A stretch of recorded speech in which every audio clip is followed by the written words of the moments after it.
You see, women are sensitive emotionally, physically, spiritually. Omo are very sensitive. Ghana for men and pacho muntie me ene. The way I'm man no fu na yesa na ye no. Wo beti me wi oba no fu ana anwa ekuru. Ade we odwan. We odwan. Wo gwegam na nyanyanyo no odwe. Oba no fu no eye very sensitive. Hwese ne yete. You see, women are supposed to be adored. Tina nyame born no obom catch re. Oba from the head to the toe. Feelings of baby marriage or baby three feelings no ni trim ne nepo na ne na ase wonti bi da wo me ne meka cho e ma ne se munum ye no fu ba munum ni yiye ne mom no me si homework e me ma ne se munum ye no fo na aya mo nsom yiye maye na mo check obeda check no fo no fa won sa fo we we de emra na so pa na fa to no fo no so fa to so na oyire ensanda na ti ko sei obetumi adaye ya obetumi agina like this. There be sister. Oh, sister, why nenya ya own worry? Why nempa worry? Let's be real. Worry ye shema or bad biya. Sebi mi si hey minyanka ma worry womba mi no bia na mi sebia mako form me omwe free school because Sunday school no mu kura me sa I mean mako form free Sunday school fe. You see, Emma, as much as they are beautiful, we are coded with time. Yes. Obabia wo a time of blossoming. Time a bema bia pel. Ena, ya what time means wonam wa, wutimi kwetwa oti, wutimi sha space, wutimi jaw ka kwana na from obi ehu. I mean atwam say we no. Enti wo your ba na ne, wudina ho na I want what to do. Pesa make asa. Why na nkwa what to do na wo befa. Hey, ebra ne obobomo. Hwe Ewiase wo me ka se me say sawoni be ma bobra na odi ya ona ukasa ko dwen ho ansa na ona wakasa. Hello, keep watching Xposed GH, the best channel on all of YouTube. Yes.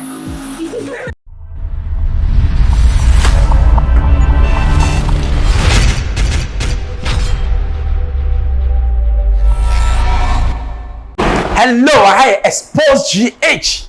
And then as usual, the name is Svck Brεast. And then the asema meka no. Meka nufu asem. Nufu. Last month, October, my month, na a breast cancer day. And then a dear me pesi nyina ye hwe. Yenkwa video ba mekasa. Ne mom no me si homework e me ma no se munum ye no fo na aya mo nsom yiye maye na mo check obeda check no fo no fa won sa fo we we de emra na so pa na fa to no fo no so fa to so na oyire ensanda na ti ko sei obetumi adaye ya obetumi agina ho like this na afa o hwehwe lamp enti oba ne da ho a wo be start efi na wo call round wo wi na de aba bebia ne po ne wo no aha no fabra ha ne mia ho na enye ne ya wo wi a na sese utua otuka na watua oka madam was o wi fa ne yire be ma ne 3 points anti amako waka ni nyina nyami sure se ene woni aba be che enkomo edi yi I think that this is the most important part of an annual common idea. Before I say Crawford twist this off on common in your You see, women are sensitive emotionally, physically, spiritually. Omo are very sensitive. Ghana for men and pacho muntie me ene. The way I'm man no fu na yesa na ye no. Wo beti me wi oba no fu ana anwa ekuru. Ade we odwan. We will die. One big gam, nyanyanyo no odwe. Obanufu no are very sensitive. Hwese ne yete. You see, women are supposed to be adored. Tina nyame born no obom catch re. Oba from the head to the toe. Feelings of baby marriage or baby three feelings no. Ni trim.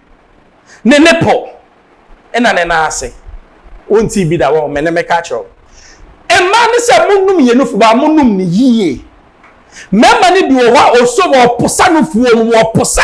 Asim wo nya ade wo de posa. Ei! O posa sai no. egu penso ase me kofa foforo 1% na egu no one na kofa no wo ma tobo take your time and car no for one take a man no maninya ne de our feelings at the same time a therapy we go send na mu lamp be a jai can say baby go and check lamp be wom education here but it's also what part of love making because Ghana for member you need love making ya sandodo obi o ne yire beda bisa no ho ba se me ho amma o bisa la se mi kunu wa wa me ho ma da wo dwan be ma no dwan ma yire ho mra uhu girlfriend na sisu boom wo yire de ohu na ba. Let's up the game. Here. Emilia Bobby or interview one of the finest ladies I've ever come across. She's not married. Okay, send me. Me enter me video. Yengo Timra. There be sister. Oh, sister, why nenya don't worry? Why name power worry? Let's be real.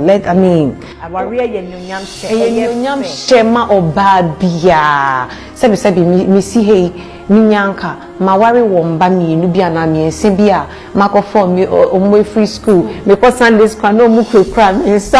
I mean mako form free Sunday school eyefe. But I know God's time is the best. There are a lot of things I'm mediatu nyankopon nim. Onye ni na ba wayebi. And that tells me that delay doesn't mean. So he's definitely working on it. I mean, if God, you don't see it's happening, God is still working. Just be patient. He still has work in your life. It will manifest. It's just a matter of time. I am Uncle Baby say acting ye jume thing. We cry, be say we udidi. One say ewonia omuhu. Anywhere most of us and so I work service entertainment industry no. Yeah, portray a tray or more. But mean Jim they say o actia unyekunu. I was saying ya ubia a cran ho e fafa. Kofo bebre aware e wo industry ni mu. E ma ware no I successful. Enye Ghana omoda so ware besine. Enye Ghana nko anye Nigeria nko oko Hollywood. Baby bebre yan kofo bebre aware mama ware ejina. Inti me fo say e wu individual no senia ube kra uhuafa. And a beman confront so ihu from that angle. You see, Emma, as much as they are beautiful, we are coded with time. Yes. Obebia wo a time of blossoming. Time ma bema bia pel. Ena, ya what time means wa wonam wa wutimi kwetwa oti. Wutimi Xposed, wutimi jaw ka kwana na fo mobi ehu. I mean atwam say we no. Enti wo your ba na nne wo gina ho na I want all. I want what to do. Let's make us out. Why na enquire what to do now wo befa. Hey, ebrani obobomo. Hwe ewiase wo. Meka se me say sa wo ni be ma bobra. Na odi ya ona ukasa ko dwen ho ansa no wakasa na so obetu me na medi ye dia me kasa anyhow chewa I am right because you don't even know the source of my wealth. Ya wo e mani bebre wo ho from omfie ni aka se kwaware sikani a oni suban no wakware no ena ye wo bi so a remember 1000 about say they are not fit for me. Let it be can be no media anymore can be. Say Ghanaian men are not fit for me. And so on am 50 something. One worry ye woni ba. I after the small boys na boom. Massa, say nam one ma. Learn to appreciate good things. Be manaba. Only make us a vision in life. Only say them our vision. Papa, Mame, Warano. Vision. E yade mu edru. Obi o vision no wa ba abrabon half a wie. Ni aka na say ebebem. Na ukotu obi, na bisa say o say me a businessman. What kind of business do you do? O ntimi nchira sa be ma na nware no. Mema miensa e na nya say ware mo. E be kire omu. Ni opa of ma de otimi ware no, enya hwe. We are so be up a man, come a pell. Up a man, come a pell. And no ma, Bema or Bomma, young Wareno, Jimmy Forba, no, only animalistic behavior. Young Wareno. No.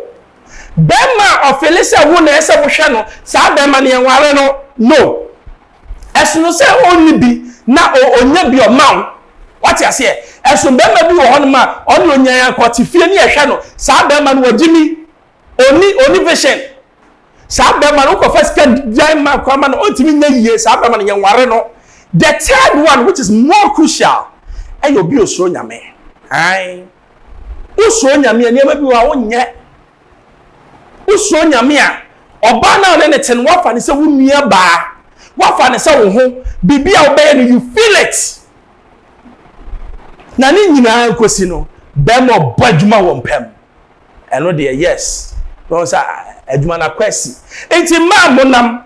Slave queen for money nam social media mo ma hu bi ebi mu yare sesei ebi mu pekuno mu nya bi ebi ne nam enne na ho ye fe o chena ahofe ne beko enti se wo pebema bi ne na tena pene ne ntena na gya kwasia life na wo bo no wo so ya na the bag a sha ho na ne nam eye kwasia life.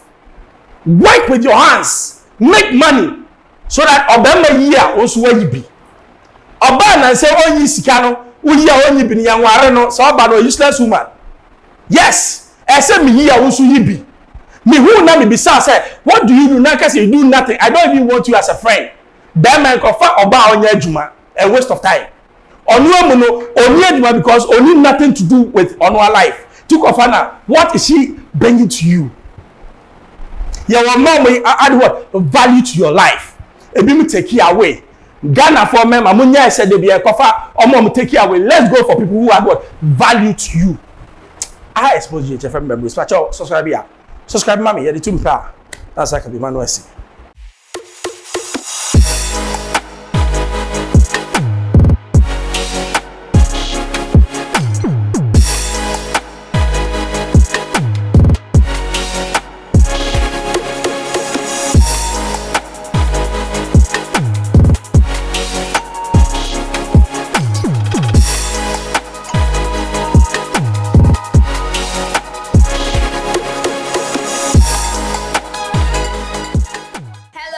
Keep watching Xposed, the best channel on all of YouTube.